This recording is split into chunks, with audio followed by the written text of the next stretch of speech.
I'm Felicia Madison, and welcome to BROADish. We have Hollie Harper, Dhaya Lakshminarayanan. I still haven't gotten that name right. You'll get there, Felicia. I believe in you. Lakshminarayanan. Very close. Lakshminarayanan.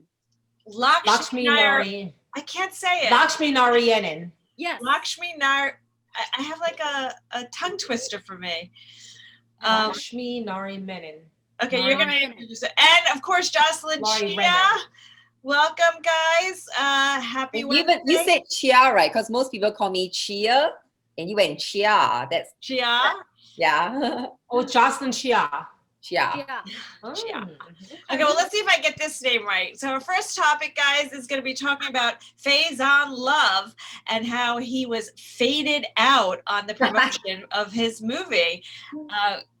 Very controversial. Yeah, Faizon Love. Okay, so over the weekend I was looking at, so Faizon Love, he's an actor, he's a comedian. He's been in the industry for over 30 years. He's done over 75 films. He had a lead role in Elf. You know what I mean? He's a name, okay? So he was in Couples Retreat, and that's an ensemble film. It's got Vince Vaughn, Malin Ackerman, Kristen Davis, and a whole bunch of people. Vince Vaughn, and we didn't say him twice, but it's an ensemble, and in the domestic poster, they're all in the poster as an ensemble. But when the movie's from 2009, but when they went overseas, the international poster, they phased Faizon Love and his co-star Callie Hawk, who played his girlfriend, out. Like, just took them completely out the poster, like they weren't even lead characters in the movie. And so he's suing Universal for blocking them. And to me, this is just systemic racism 101, but it's just part of Hollywood. And so I think that's really interesting. I really do. No, I think that movie was so bad. If I was in it, I would want to be faded out too. They did. No, that's why no, you don't. That's one of my favorite movies, child. Is it? What? That movie is hilarious. But I mean, okay, bad movie, good movie, whatever. They took him off the poster. What is that? What is that? Why? At first, when I read this article and it said Faizon Love has been faded out, I was like, did they like bleach out his skin color? Did he like, they gave him like extra lightness or something? Did like a Sammy Sosa on him or something? Right. No, he's been literally removed, not just faded out. He's like cut out. So anyway, yeah, I was very shocked that they just kind of removed him. But I want to know which international markets are these? Like, who is like, if you put a black person on the poster, I don't want to come see the movie. Yeah, do we know where it was? Europe. Yeah. All over Europe. And in 2009, when the movie came out, they were like, no, we don't need you for European press tour. We don't need you or Hollie. We need everybody else, but not you two. So it's just, to me, and in his statement on the lawsuit, because they're suing, the lawsuit is fraud, breach of contract, violation of California's Fair Employment Act, and civil rights law.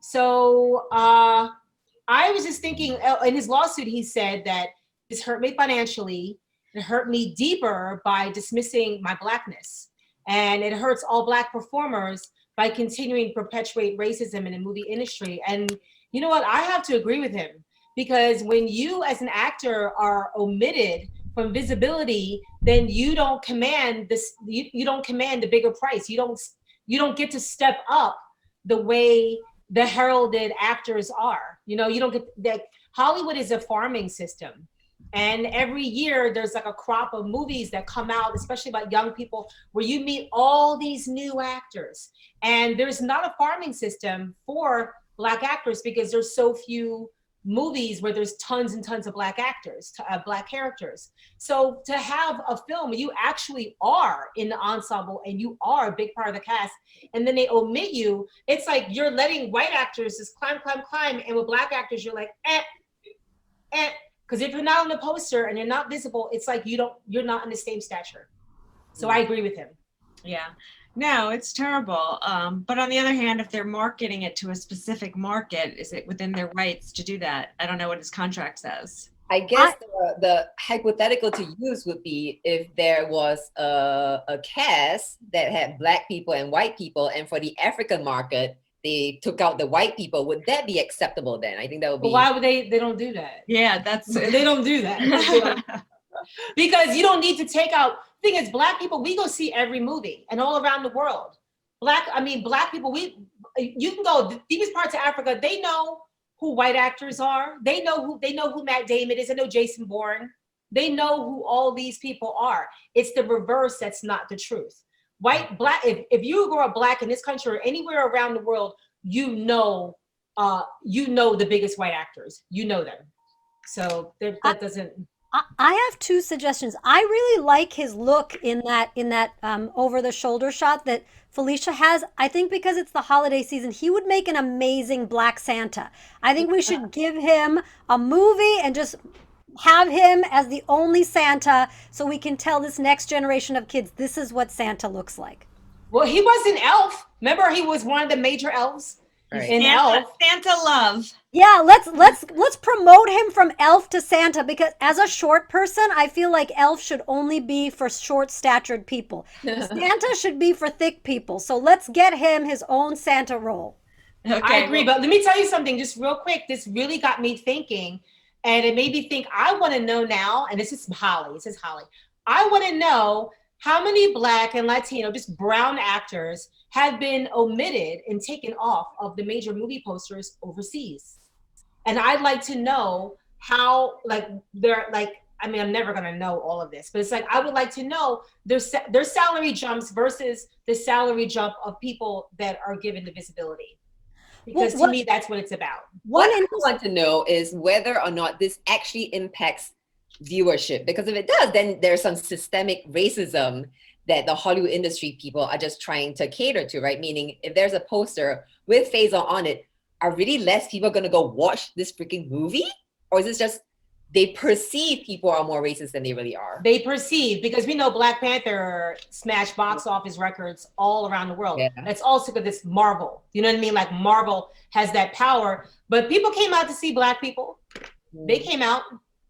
Yeah, here's an interesting point is that this is why India has multiple Indian movie industries. It's not just Bollywood. There's something called Tollywood for the Telugu market. The Tamil market has its own movies. And if you watch these movies, white people are like background extra actors, and they're no name, and they're like in the background. And like basically Indians are like in all of it. Like the whole train is all Indian people. Indian people very rarely go and see Western movies as much as they see homegrown movies, because they see themselves. So even if like a big movie were to do well in India, they would want to go see the Hindi or the Telugu version of it. And Indians are really good at taking a movie from the Western world and ripping it off and making their own, kind of like, China does with like electronic goods. Mm-hmm. So we, like, Indians create their own cultural entertainment because they're sick of not seeing themselves in Western movies. So the Indian movie industry is huge for that reason. Yeah, so is Nollywood, like Nigerian movies. Like, they're huge. They are huge. They have their whole stars. I need to create an old white lady movie. I think it's called Lifetime in the 90s. Yeah. Lifetime television. Everything was like starring Lindsay Wagner. The Golden Girl. I love Golden Girls. That's my show. I love that show. Love it. Oh, well, I'll bring it back for you because we're going to move on. We're going to fade out on Faizon and move on to, this is Dhaya's topic on a yoga instructor, YouTuber, who is become famous doing yoga on YouTube. And there was an article and nothing was even mentioned about yoga and where it got started. Yeah, first of all, I want to apologize to my BROADish colleagues for making you read an article that's so long and annoying. Jocelyn was like, what is the point of this article? So I want to apologize. The New York Times just spent too long talking about a yoga person on YouTube. I'm sure she's very nice. She's putting her stuff out there. I want to say, like, she's putting her stuff out there for free. She doesn't run ads. She's definitely helping a lot of people. So I'm not trying to take anything away from her care of like doing yoga for the world right now when we're all in a pandemic. I'm just making fun of this article because it doesn't say, where she did her teacher training or if she's inspired by the people who actually gave yoga to the world, India. Like it mentions like a few things, like Bikram is bad. He is. He's completely horrible. He's disgusting. He should be in jail. But yoga from India is more than just Bikram. So the New York Times kind of just went on and on and on as if yoga was just invented by Adriene. Well, it's kind of like what happened to Japanese food. Everyone thinks it's now in America because we have the California roll, the Boston roll, the Philadelphia roll. They've sort of like obliterated the fact that it started in Japan. So people feel like, there's no hot yoga in the United States, right? I mean, in India, it's just hot. And also, it's just yoga. It's not yoga. It's just yoga. It's so interesting to me to see how Indian people are not the face of yoga in America. It's all white women who are the face of yoga, and young, pretty white women. Right. I mean, yes, sex sells anything, including spirituality. So, Dhaya, can you touch your toes? Yeah, like look at this, right there. she got bombas on. No, but what's so funny about this is that like yoga, when I was growing up, like in the 70s, when I was growing up, yoga was not the yoga now. Like I remember my mom doing yoga. Everyone was still wearing leotards with tights. Do you know what I mean? And yoga was very much spiritual type of thing, where now it's like Lululemon and $100 leggings. And, it is sad that they wouldn't even go into India at all. Like this is where it came from. And you guys just skip over it. So it's just for Adriene. Well, I think Dhaya, like you said to your parents that you were going to become a yoga instructor, I think they'd be pretty disappointed with you. I think it's only up from stand-up comedian. So at least they might They'd be like, that's a step up. Yeah, exactly.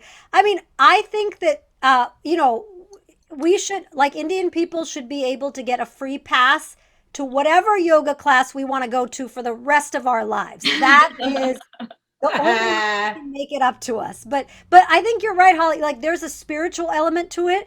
And it's not just about like, like booty yoga, like that's not part of it. You're supposed to really kind of, and right now in the middle of the pandemic where people are having anxiety and depression and things like that, we've like yoga was supposed to be free for people. Any kind of spiritual practice like Buddhism, Hinduism, you're not supposed to pay a lot of money to get something in return. That's Scientology. So you're supposed to gain aspects from it that is supposed to benefit other people, and we've kind of put this like spin on it. So that's why I want to commend Adriene for making it free for everyone, but also like there's that like you were saying, like there's yoga outfits and yoga, like booty yoga and this yoga and that yoga. So I feel like the only thing that we can do is try to get back to the parts of it that make you feel spiritually enhanced, and it's not just a way to get a better body. Right. So when I studied in an ashram, our guru said that the whole point of yoga is to calm the mind.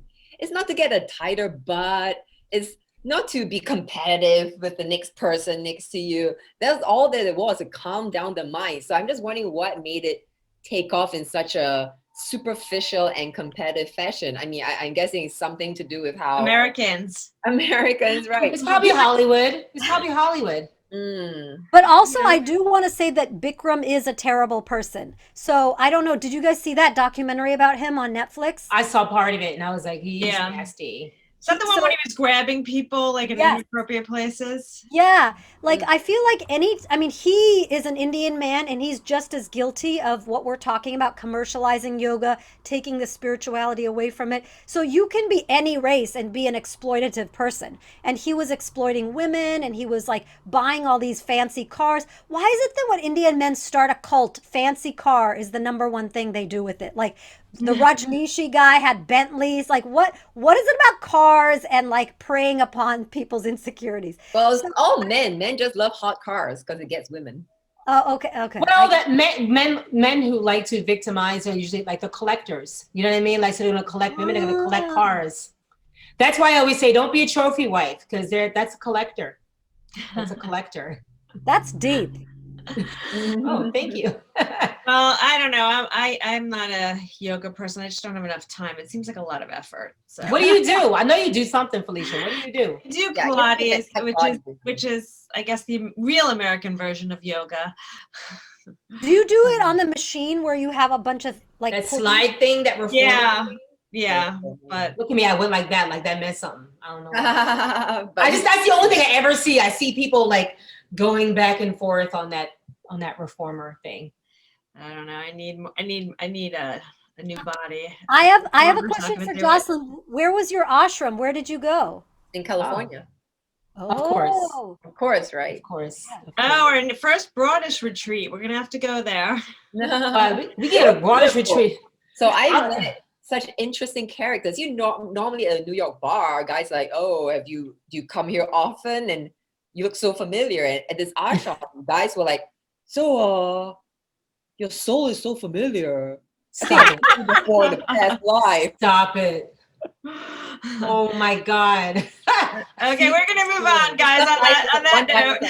You know how normally guys are like, oh yeah, you look so cute, you're so pretty. This guy was like, your aura is beautiful. Stop it. Speaking of beautiful auras, there's one around Joe Biden, I have to say. We're very excited. President-elect Joe Biden is nominating a lot of people, not putting a lot of people in his cabinet. And this is, I think it's communications, I can't read it, but all women. And he has a lot of women that he's appointing. So these are Joe's angels, and this is super exciting. Yeah, I mean, how many white men does it take to break the glass ceiling?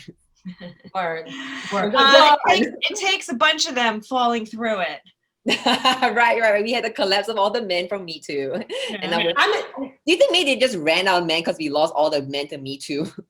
They all just crashed. They all crashed through the ceiling, and now it's open for women to go up there and ruin it for us. That's right. Well, I'm excited about this team. I am excited about the team. Looks like a good team. I have to admit, I was a little disappointed to not see Simone Sanders as the White House press secretary, because I was like, honey, I will watch her every day, because I can just see her when somebody asks a stupid question. Like, she's really good at making you look a little stupid when you ask a dumb question. Let's see your impression, Holly. You're so good at impressions. Oh God. And she's when she moves her mouth, let me see. She goes, well, one thing we're going to talk about, what we're not going to do, we're not going to blah, blah, blah, blah. What we're going to do, because Joe Biden, what he is going to do with this country, he's going to bring it back, and you're quiet, you over there, you go. Thank you. No, you're gone. You're done. I want to say I love Simone Sanders. There's a clip that was going around when she was on Don Lemon's show, and Don Lemon was like, so let's talk about Omarosa. And Simone Sanders goes, no, this is Black History Month. We are not talking about Omarosa. And Don Lemon started laughing so hard, like tears were coming down his face. He couldn't finish the conversation. She is funny. She's smart. She's also like a powerful woman. Like, I would not want to cross her. I hope she gets some position, because I love her. But this communications team is amazing. It looks good. It looks good. Yeah. It looks good. It's all. I'm a little concerned about an all women's communication team. Why? What you think's gonna happen? I'm not talking to her. She's I'd rather have that than like, what's wrong? Nothing. But men accuse women of doing that all the time. What's For wrong? a man, a man's arm is bleeding. You should go to the hospital. I'm fine. I'm fine. They just die. Maybe my Jewish upbringing. I'll just sit in the dark. It's okay. And in the Obama cabinet, they started a trend where if a woman were to say something and it would get ignored, or a guy would say it after, all the women in Obama's cabinet would do something called like echoing the woman. So if Susan Rice said something, someone would be like, as Susan was saying, and they instituted this in the Obama years, and it really elevated the position of women so they could finally be heard. So imagine all women. Nobody is going to get their idea shut down because a guy just said it 5 minutes later. I think there's going to be lots of ideas that have been buried in the past that have come to the top for this reason. That's really interesting. And Dhaya, you raised a point that I've always thought about. So I had an all-girls school from age 6 to 16, right? So 10 years in an all-girls school. So I never felt like a guy could do things that I couldn't do. Because our presidents of societies, our head prefects were all women. And so that's the attitude I brought into all my careers: legal, consulting, comedy. I don't see glass ceiling, because for 10 years, I didn't think there was a glass ceiling. And that's been my attitude in as far as women in comedy go. I don't see a glass ceiling. I don't think I'm being discriminated against. If I don't get booked, I just think I'm just not good enough to get booked. But I know of a lot of female comedians who think they are being discriminated against and think that it's an all boys club. And I feel like maybe my overly positive viewpoint has served me, because if you don't see discrimination, then you're just going to do what you need to do to get ahead. What are you girls' thoughts on women in comedy? In terms of discrimination? I'm sorry, go ahead. Yeah, no, I don't think, I mean, maybe your attitude does help. I think a lot of people tend to like make excuses. Like I always say, if someone says they didn't get something and they're more talented, and it's not their talent that's holding them back, it's their attitude. But I think it definitely needs to be addressed, and people need to think about it. Otherwise, no one's going to do anything about it. I think in everywhere now, women are being applauded and are given more opportunities than ever. I say, it's over for the white man, and there was a short window of opportunity for the white woman. Short window of opportunity. We just had like a little window before Karen ruined it. But it is a good time for women, and for I think people are really making an effort. I think, but there's a lot of work that needs to be done still, and it's working. I go ahead, Hollie. No, I'm just saying, well, I mean, just where I was raised, my parents were always like, you have to be 2-3 times as good. You have to be. And if you don't, and if you're not 2 or 3 times as good, you probably won't get it.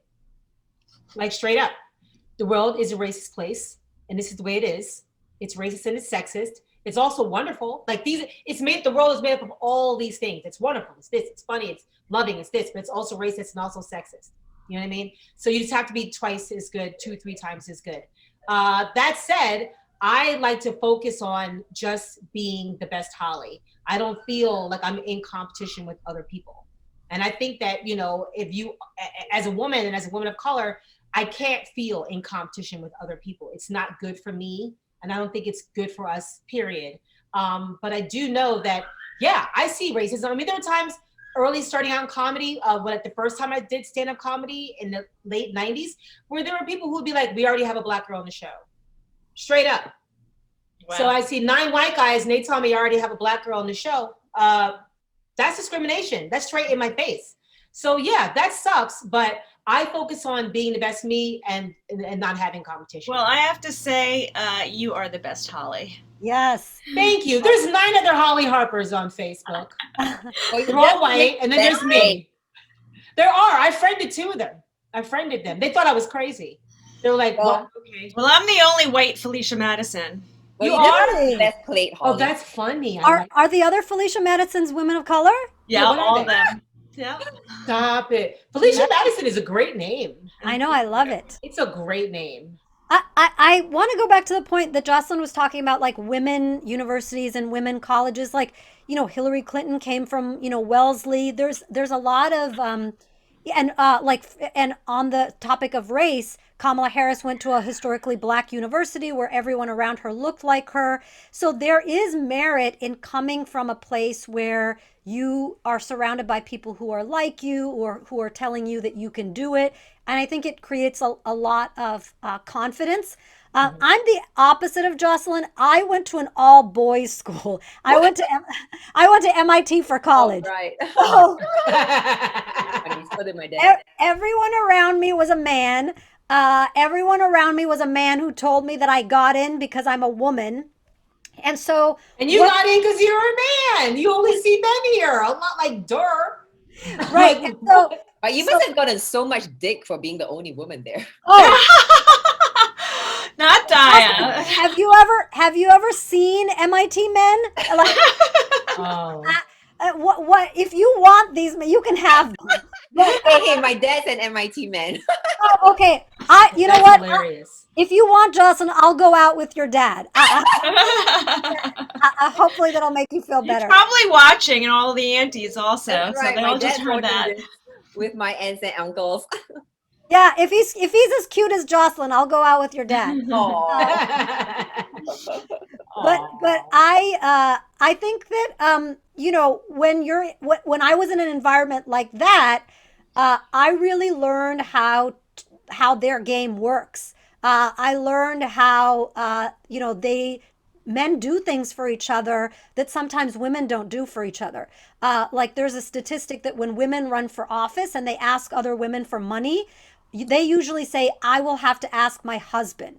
But when people run for office and they ask men for money, they don't as often say, I need to ask my wife before I write you a check. So it's interesting to be in that environment too, because you really learn how the game works, and you learn, you know, how you have to play that game to get entry into that society. So it's, I think anytime that we can get a boost up, a leg up, like my mentor in college was an older Jewish man, and he was great to learn from because he had entry and he was like, let me help you out. So I think that's also a great way to figure out how to penetrate the glass ceiling. Yeah, I do think, I mean, there's some feminists who feel like men are the enemy. I do think that it's very important to get men as our allies because they are the ones that have to give up their fucking power to women. So yes, men like Joe Biden are super important in the progress of feminism. Well, let's just hope that these women, back to what Dhaya was saying, can actually make a decision. Because we once went away with a group of women and we said, like a group of smart women to make a decision is like a very difficult thing. For everyone to decide on one thing, it had to be all spelled out. I disagree. We come up with topics every week for the show, and yet our viewership is still low. So I want to commend us for making a decision, for going on and on. I'm not saying any results have happened. I'm just saying we're good at making decisions. Maybe it's because we're not that smart. I am. I'm a smart one. Okay, well, we're going to move on to, you know, we're getting into the holiday season. We're seeing a relapse of COVID, although this is not a COVID story in general. But how are you all managing to stay sane, and what are you doing for your health as we enter into the, what do they call it, the dark winter that was going to be COVID-free, according to Trump? Wow. Well, it's funny because we were talking about this a little bit last week, like, you know, as we were leaving, but I just started doing Zumba again. I was doing Zumba for like 3 years. Thank you. I was doing Zumba for at home on YouTube. I was doing Zumba for 3 years before I had started CrossFit 4 years ago. I've been in CrossFit for 4 years. So when I started CrossFit, I was like, I don't need no Zumba. Like, I don't need Zumba. This is how I get my butt tight. But now I'm working out 5 days a week, Zumba, CrossFit, and still gain 10 pounds. What? Still 5 days a week with CrossFit. So now I'm doing double workouts. I'm doing an hour of Zumba and then an hour of CrossFit. But the Zumba back of my life, the happiness of music, it's like, it's just wonderful. I love it when I tell people like I'm working out and I'm gaining weight, and they're like, "Well, muscle weighs more than fat." Yeah. Pound of muscle weighs more. It's not the muscle that's building up on my body; it's fat. I know. Why people do that? Muscle weighs more than fat. Really, a pound of muscle? Yeah, or water, or water weight. I'm like, that's a lot of water. Or that's like 20 pounds of water.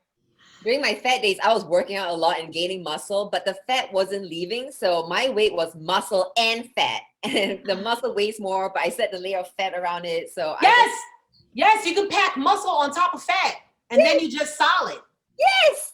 I want to ask Jocelyn, what changed for you? Like when you said you used to have fat days and now no longer, do you see the way that people treat you is different, or how has that changed for you? Yeah, a fat phase. When I was in high school, when I hit puberty, 14 years old, this girl told me that, oh, you're so fat. You're so fat.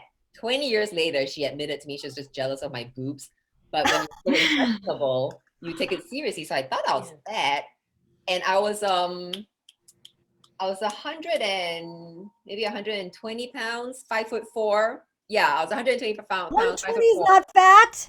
Yeah, and I was told I all. was fat.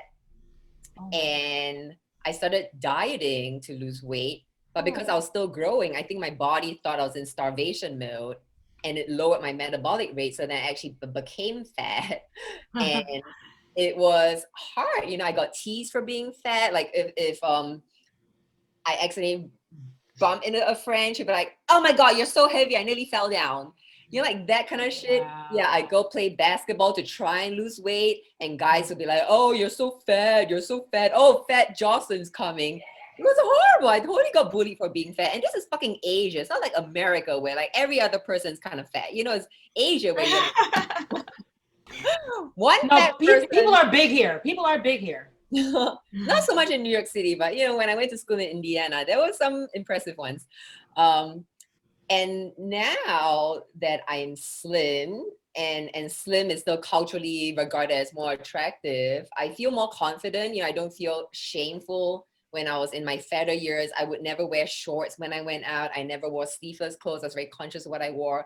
I hated shopping because I was always extra large, or sometimes they didn't even have my size. And how heavy was I when they didn't have my size? 130. You know, like in Asia, it was just very hard. And I came to America. I was like, oh, look at that. I'm a medium. Well, Jocelyn told me the key to losing weight is not to think about, just eat what you want and nourish yourself. And so I followed that, and I gained 15 pounds. I'm like, what are you talking about? Don't eat what you want. You know what you do? This is my way of losing weight. You take out a whole steak, right? And then you cut it in half, and then you cut it in half, and then you cut that in half and eat you eat 2 thumbs of steak. That's how I lose weight. Like that's the only thing, is just to cut my food down to like that much. Well, I posted on Facebook some things to, you know, stay sane, and I got tons of recommendations. A lot of them were walks, listening to music, walking the dog, which is probably why I was depressed in the first place, and a lot of solicitations of marijuana. I still have some from Oregon. You flew with it? I think. You were wait a minute, you were scared? You were scared to fly with it? Why would I be? I mean, it's been decriminalized, no? But coming in here. Oh, I get it. Yeah, you can't bring it into, you can't cross state lines with it. Yeah, technically, when you're flying, that's federal. That's FAA. So it's not legal federally. So they could legally get you for that. But but not if you're in the airport or if you're in the skies, it's FAA. But if you're walking into the airport, that's okay. So you should smoke all the weed before you get to the terminal. That's so funny. Wow, what an interesting differentiation. I answered the guy. I said, you know, if I want a drug to like make me depressed and eat a lot, I could do that all by myself. And he's like, you're smoking the wrong kind if that's what it does for you. There's like different kinds. And I'm like, there are 2 strains. How different could it get? You know, it's like vanilla and chocolate. You can make mocha. Wait, wasn't Jocelyn talking about all these different strains of marijuana about a month ago? Remember that? Yeah, there's so many. I got a whole education. I was like, all right, Jocelyn. Oh yeah, so many. I think there's basically indica and sativa. Those are the 2 main ones, but within them they have different growers and different substrains and different effects. I mean, you have like thousands of varieties out there. I think it's marketing. Tried a few. There's a difference. No, but seriously, what I want to know, look at me now, I'm asking Jocelyn. Now I want to know, my girlfriend was telling me, she said, you know, marijuana doesn't have seeds in it anymore. And I was like, what are you talking about? She's like, remember we were in college and we used to smoke and there'd be seeds? You'd take the seeds out? And I'd be like, yeah. She's like, they don't have seeds in it anymore. Well, you don't even have to smoke it anymore. How that happen? How are there no seeds? Well, kind of like, you know how there's seeds. It's like a watermelon. Yeah, seedless watermelon. Okay, so is that what happened? People just hybrided it out? They just kind of... I don't... There must be some seeds because you can't get more plants without... That's what I'm saying. I'm like, it came from the sky. Well, they do it with the watermelon, though. Yeah, I don't trust that watermelon. That watermelon freaks me out. That freaks me out. And I'm like, where are the seeds? What's going on? Exactly. Well, for me, my self-care practice is I do exercise every day. I skip some days, if I have like a really long day and my day goes to like 10 p.m. or whatever, but I try to exercise every single day and I do it on Zoom. And then on What kind of Sun- exercise? Yeah, what do you do? I work out in this group fitness class, and we do like all like light weights, body weights, squats, push-ups, sit-ups, jumping jacks. Like it's whatever you can do with your body, and some light weights or some resistance bands. What's a lightweight though? Like what's light? Me when I drink. Like just a pint. Just a pint. No. For me, a lightweight is 10 pounds in each hand, but that's Okay, because all right. I'm a wimp. I can't lift heavy weights. That sounds a lot. I'm at 2, but I don't exercise. Yeah, well, I mean, I'm trying to get muscle because I've never had muscles in my life. Like, look, this is the extent of my muscle. Like Oh, this that's is cute. No, flex it. Let me see. Go, girl. like they're my tiny muscles. So Look at I'm that. I'm trying to Let me get see Felicia's muscle. Felicia looks good. Felicia It looks looks good. I have nothing. Mine's all fat. my goal is to get I muscles. used to be better. And then on Sunday, Monday, and Tuesday, I do a meditation sit, and I just want to say that the meditation instructors that I listen to are from Spirit Rock in Northern California, and almost all of them, I mean not all, almost all of them are Jewish psychotherapists who then went to Asia to study Buddhism, and so I love my white teachers. I love my white Jewish teachers so much. But they're A really new career for me out there. yeah, they're This is amazing. like, hold on now. Jack Cornfield, Joseph Goldstein. Basically, they went to Asia and they lived as monks. And I think Jack had malaria when he lived in an ashram and a Buddhist monk. And so they went through the whole Asia experience. So they're like honorary. And so, I mean, Felicia, is this offensive to say, like, there's a whole class of Jewish people who are Buddhist and they're called Jubus. And so I hope that's not a slur because I think it's like beautiful that like Personally, I think Buju sounds better, but whatever. Buju Bantan. Buju's. but that's what I do because they're like really connected to the faith and they're like study Buddhism and the Dalai Lama has met Jack Cornfield. So they're like legit and they're not charging me extra money. They put it up out there for free for all people to use. So I definitely admire their tenacity. Like there's no one my age going to live in Burma for 8 months to become a monk and then come back to the United States to teach. So I give them props. So I met one of those in Portland. When I was in Portland, I took an Uber, and this was at the height of the Black Lives Matter movement, and then the Proud Boys coming in. And so my Uber driver came out in a truck, like a truck-like looking Jeep thing, and I get in, and white guy, muscles, tattoos. He's got one of those denim vests, bandana. I was like, oh man, this man is probably a racist. What have I gotten into? His name is Jeb. Yeah. His name is Jeb. And then we start talking, and he had gone to India to study at an ashram, and now he's teaching me meditation. He's teaching me philosophy. Like I left that Uber ride so zen afterwards. Wow. I was like, wow, that's a real lesson to not judge a book by its cover. I thought I got a racist. I end up getting a Buddhist. Yeah. Well, because he had a denim You got into a Zuber. I got into a super. I started meditating, and I think it definitely, it's funny. It coincides when I started meditating coincides when I started comedy and my career. So coincidence, I don't know, but I haven't been lately, and I definitely feel it. So I want to try one of your Jubers. Okay. now you combine Jewish with Buddhist and Uber. It's a Jew boober. It's not a Juber. Like Jew-boober. person is It's different. a Jew boober. I'm gonna send you the links. But Joseph Goldstein, Jack Cornfield, James Baraz, they're all Jewish Americans who studied Buddhism intensely, and they're amazing. Like I would sit with them anytime. But yeah, just because people are white doesn't mean that they don't have deep spiritual knowledge. I mean, Jack Usually that's the case, but there are exceptions. Well, but I want to give credit where credit is due. I mean, they really are practice. And you know what Jack Cornfield does? he goes out into the street with Black Lives Matter signs every week. And sometimes he gets honked at. Sometimes people tell him to shut up. He's gotten, like, people come up and confront him to his face and say, "Are you getting paid for this?" And he maintains his sense of Buddhist compassion when he educates people on it. So he's an incredible teacher and human being. I can't be that's amazing. I can't be a Buddhist. I can't. And it was like the same problem I had. Like I went to a Quaker boarding school for high school, and Quakers are nonviolent, you know, and I love Quakerism. Like I totally love Quakerism. I've taken my family to Quaker meeting, but the whole nonviolent part is always what gets me. I'm always just like,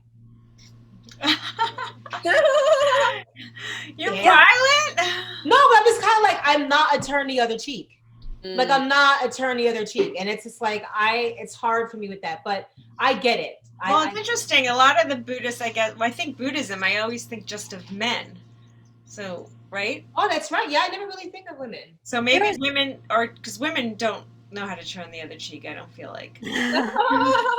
Well, there's a group of Buddhist nuns also, and what they did was they fought for equality within Buddhism to be to be able to teach and to be able to have so there's these Buddhist nuns that are very like smart and thoughtful and educated. And Sylvia Boorstein, who's another Jubu, she has an amazing practice about compassion, and she's a woman and she's been studying it for a long time. And so there's definitely like women Buddhists as well who are teachers. And Tara Brock is another one, and she has a podcast. She's amazing. So she is phenomenal. So all of these people put their teachings out for free, and you don't have to buy anything, which is what I think real spirituality should be, is that you should be able to go, if you want to contribute, great, but you shouldn't be held back from your spiritual growth if you don't have money.